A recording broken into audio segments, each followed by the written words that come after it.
हामीले आफ्नै जापानमा करेसाबारीमा फलाएको रायो तोरी कोमाचुना है के मिक्स साग है। आज चाहिँ हामीले टिप्यौँ, आज एक छाक बनायौँ। हाम्रो नि करेसाबारी राईको साग फल्न थाल्यो।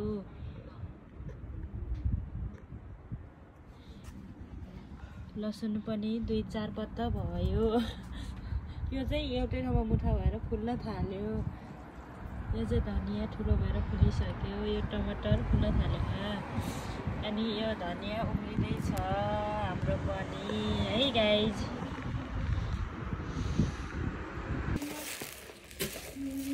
साग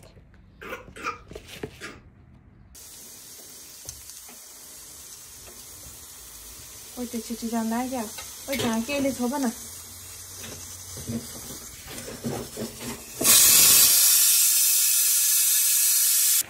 तेल धेरै हुन्छ भने चाहिँ यस्तो छड्क्यो भने हो।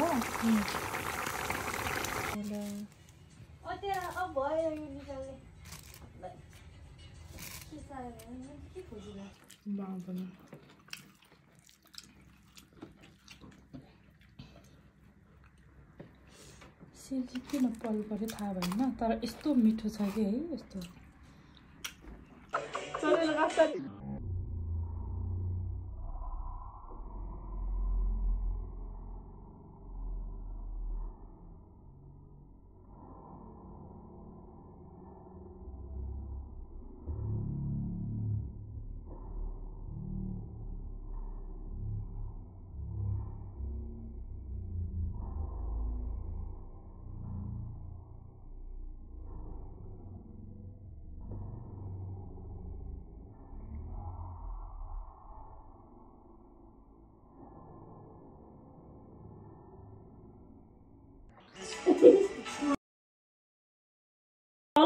तल तल बस्ने तल तल तल तल तल बस्ने रे तल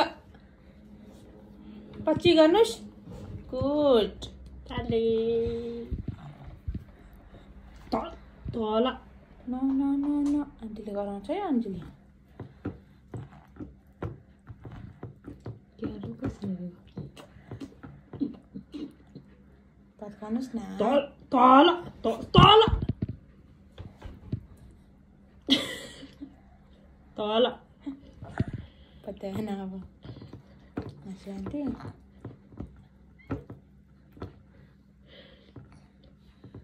खानु।